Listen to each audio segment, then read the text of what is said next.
Assalamualaikum warahmatullahi wabarakatuh. Kami dari kelompok 2 ingin menampilkan hasil diskusi kami tentang kompetensi dan kinerja. Sebelumnya, perkenalkan saya Indri Syakban sebagai moderator dan rekan saya pemateri yaitu ada Fatmawati Yadingo, Putri Meliasari, Afriana Ahmadi, Siskawati Pakaya, dan Nurazizah Pakaya. Baiklah, untuk materi pertama akan disampaikan oleh Fatmawati Yadingo tentang pengertian kompetensi. Pada Fatmawati dipersilakan. Assalamualaikum warahmatullahi wabarakatuh. Perkenalkan, nama saya Fatmawati Yadingo. Saya dari Universitas Negeri Gorontalo.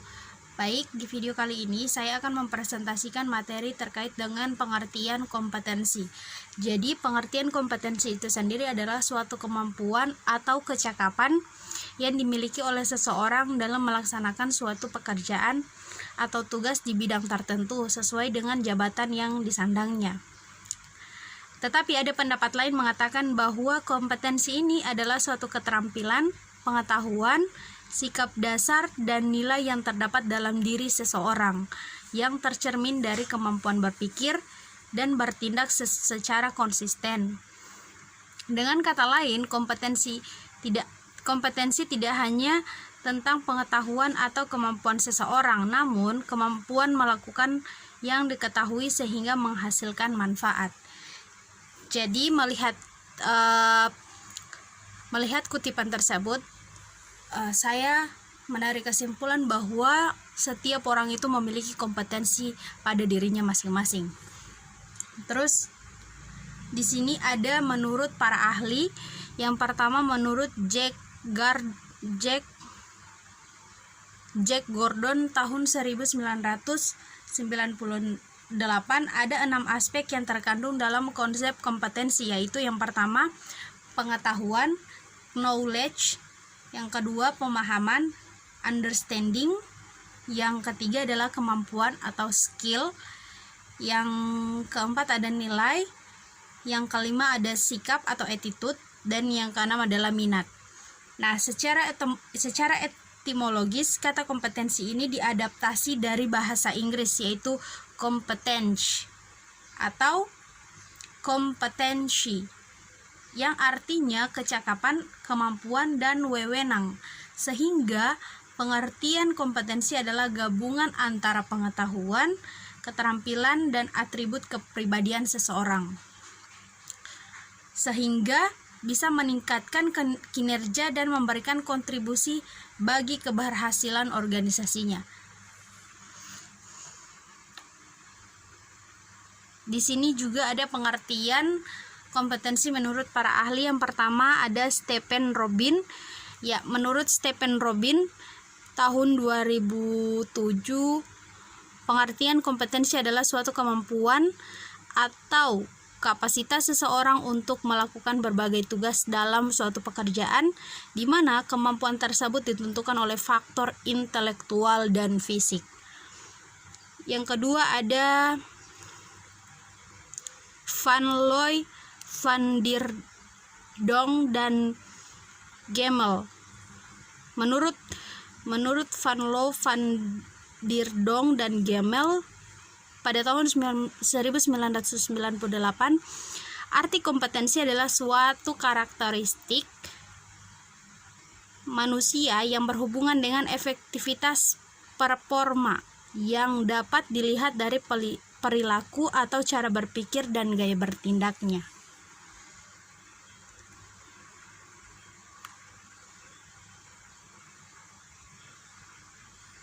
Terus ada menurut Sedarmayanti. Nah, menurut Sedarmayanti ini pengertian kompetensi adalah suatu karakteristik yang mendasari seseorang dan berhubungan dengan efektivitas kinerja individu dan melakukan pekerjaannya.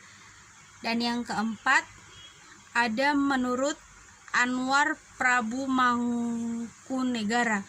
Nah, menurut Mangkunegara, pengertian kompetensi adalah suatu faktor mendasar yang ada pada seseorang yang memiliki kemampuan lebih dan membuatnya berbeda dengan orang lain dengan kemampuan rata-rata. Dan yang terakhir, menurut Undang-Undang Nomor 13 Tahun 2003 tentang tentang ketenaga kerjaan.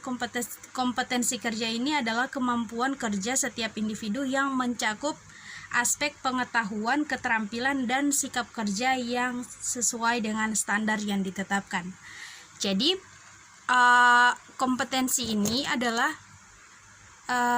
suatu keterampilan yang memang ada pada diri masing-masing setiap orang. Tetapi kompetensi itu bisa diasah jikalau orang ini memiliki kemampuan dan skill. Jadi kompetensi ini akan lebih bertambah sesuai dengan pengetahuan dan skill yang ada pada diri setiap manusia. Mungkin hanya itu pengertian kompetensi yang bisa saya presentasikan. Lebih dan kurangnya saya mohon maaf. Assalamualaikum warahmatullahi wabarakatuh. Terima kasih kepada Fatmawati Adinggo. Materi selanjutnya akan dilanjutkan oleh Putri Meliasari. Kepada Putri Meliasari dipersilakan. Baiklah, saya Putri Meliasari akan menjelaskan bagian pengertian kinerja. Kinerja merupakan suatu kondisi yang harus diketahui dan dikonfirmasikan kepada pihak tertentu untuk mengetahui tingkat pencapaian hasil suatu instansi dihubungkan dengan visi yang diemban suatu organisasi atau perusahaan serta mengetahui dampak positif dan negatif dari suatu kebijakan operasional. Kinerja atau performance lembaga diklat adalah hasil kerja yang dapat dicapai oleh karyawan, memberikan pelayanan pada lembaga diklat sesuai dengan tanggung jawab dan wewenang masing-masing dalam upaya mencapai visi, misi, dan tujuan dari lembaga diklat. Tercapainya tujuan suatu lembaga diklat hanya dimungkinkan karena upaya para karyawan yang ada pada lembaga diklat tersebut. Terdapat hubungan yang erat antara kinerja individu dengan kinerja organisasi. Dengan demikian dapat dikatakan bahwa kinerja pegawai yang baik ditunjukkan apabila mempunyai keahlian yang tinggi dan bersedia bekerja karena diberi gaji atau upah sesuai dengan perjanjian serta mempunyai harapan dan masa depan yang lebih baik. Dalam rangka memenuhi harapan pelanggan di masa depan akan lebih baik, maka perlu peningkatan kinerja pada suatu lembaga diklat. Untuk meningkatkan kinerja lembaga diklat dapat dilihat pada proses pelayanan yang diberikan oleh seluruh komponen yang ada pada lembaga diklat. Melalui pemenuhan pelayanan prima kepada peserta diklat, aparatur sebagai pengguna jasa di lembaga diklat. Pelayanan prima merupakan terjemahan dari istilah excellent service yang secara alfiah berarti pelayanan yang sangat baik dan atau pelayanan yang terbaik. Demikianlah penjelasan materi dari saya kembalikan kepada moderator. Terima kasih kepada Putri Meliasari. Materi selanjutnya akan disampaikan oleh Afriana Ahmadi. Kepada Afriana Ahmadi dipersilakan. Assalamualaikum warahmatullahi wabarakatuh. Saya Afriana Ahmadi dari Universitas Negeri Gorontalo. Di sini saya akan menjelaskan tentang pentingnya kompetensi. Pentingnya kompetensi di sini, pendidikan dan pelatihan pegawai memberi kontribusi pada peningkatan produktivitas, efektivitas, dan efisiensi organisasi. Pendidikan dan pelatihan bagi pegawai harus diberikan secara berkala agar setiap pegawai terpelihara kompetensinya untuk peningkatan kinerja organisasi. Oleh karena itu, program pelatihan harus mendapat perhatian melalui perencanaan kebutuhan diklat bagi setiap pegawai. Kompetensi pegawai sangat penting di setiap organisasi, terutama untuk meningkatkan kinerja. Model kompetensi yang akurat akan dapat menentukan dengan tepat pengetahuan serta keterampilan apa saja yang dibutuhkan untuk berhasil dalam suatu pekerjaan. Kompetensi membantu organisasi untuk mendeskripsikan bagaimana kinerja seorang pegawai.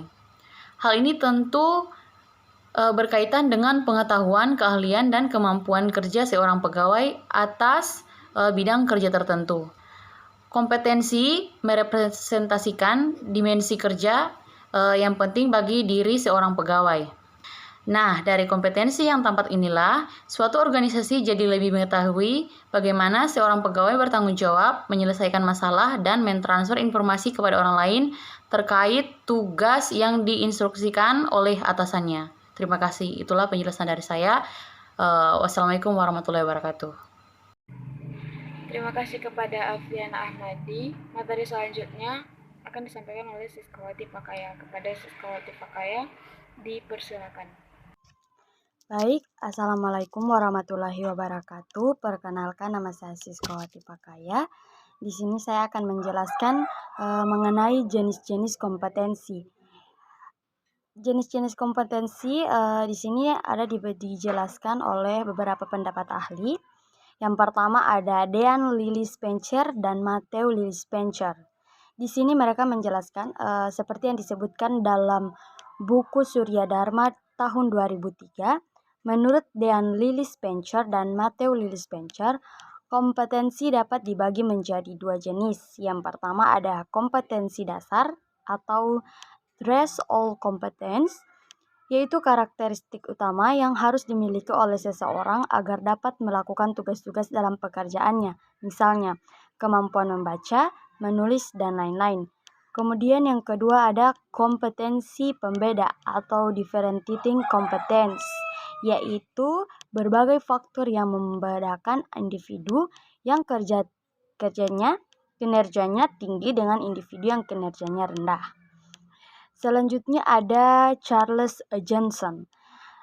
Seperti yang dijelaskan dalam buku Wina Sanjaya tahun 2005 halaman 34.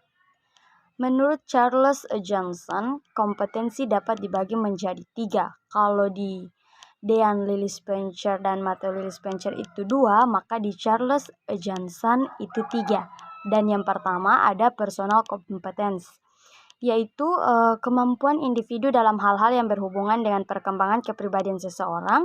Kemudian yang kedua ada professional competence. Di sini kemampuan individu dalam hal-hal yang berhubungan dengan pelaksanaan dan penyelesaian tugas-tugas tertentu dalam pekerjaan. Kemudian yang ketiga ada social competence. Kemampuan individu dalam hal-hal yang berhubungan dengan kehidupan dan kepentingan sosial. Terima kasih kepada Siskawati Pakaya. Materi selanjutnya akan disampaikan oleh Nurhalizah Pakaya. Kepada Nurhalizah Pakaya dipersilakan. Assalamualaikum warahmatullahi wabarakatuh. Perkenalkan, nama saya Nurhalizah Pakaya. Saya mahasiswa dari Universitas Negeri Gorontalo.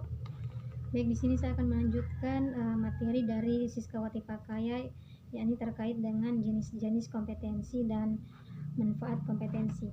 Baik, menurut Unandar menyebutkan bahwa kompetensi itu sendiri memiliki 5 jenis. Yang pertama, kompetensi intelektual, kompetensi fisik, kompetensi pribadi, dan kompetensi sosial, dan kompetensi spiritual. Nah, untuk kompetensi intelektual yaitu perangkat pengetahuan yang dibutuhkan dalam melakukan pekerjaannya. Sedangkan kompetensi fisik, yakni terkait fisik individu yang dibutuhkan untuk melakukan tugas-tugas pekerjaannya. Yang ketiga, kompetensi pribadi yaitu perangkat perilaku yang berhubungan dengan kemampuan diri, identitas diri, dan transformasi diri. Yang keempat, kompetensi sosial. Di sini kompetensi sosial yaitu perangkat perilaku tertentu yang menjadi dasar pemahaman diri sebagai bagian dari lingkungan sosial. Yang kelima, kompetensi spiritual. Kompetensi spiritual ini kompetensi spiritual itu sendiri yakni kemampuan individu dalam memahami, menghayati, serta mengamalkan kaidah-kaidah yang terkait dengan keagamaan. Nah, selanjutnya manfaat kompetensi. Di sini manfaat kompetensi, individu memiliki peranan yang sangat penting dalam efektivitas pelaksanaan tugas-tugas pekerja atau sebagai profesinya. Nah, sedangkan menurut Ruki dalam buku Ediso Trisno pada tahun 2010 bahwasannya perusahaan-perusahaan besar menggunakan kompetensi sebagai dasar dalam merekrut para pekerja atau tenaga kerja. Nah, di sini ada beberapa manfaat untuk merekrut para pekerja, yakni dilihat dari mereka memiliki kompetensi sebagai berikut. Yang pertama, memperjelas standar kerja dan harapan yang ingin dicapai oleh perusahaan. Nah, sedangkan yang kedua, kompetensi individu dapat digunakan sebagai alat seleksi tenaga kerja yang potensial atau yang memiliki potensi. Nah, ketiga, kecakapan tenaga kerja akan memaksimalkan produktivitas pada perusahaan. Yang keempat, kecakapan atau kompetensi tenaga kerja dapat dijadikan sebagai dasar dalam mengembangkan sistem remunerasi. Nah, yang kelima, kompetensi dapat membantu perusahaan untuk dapat beradaptasi terhadap perubahan terjadi. Nah, kompetensi ini juga dapat memudahkan perusahaan dalam menyelaraskan perilaku kerja dengan nilai-nilai organisasi. Baik, sekian itulah pemaparan materi dari saya. Sekian, terima kasih. Assalamualaikum warahmatullahi wabarakatuh. Baiklah, itulah presentasi dari kelompok 2 tentang kompetensi dan kinerja. Terima kasih atas perhatiannya kepada teman-teman. Wassalamualaikum warahmatullahi wabarakatuh.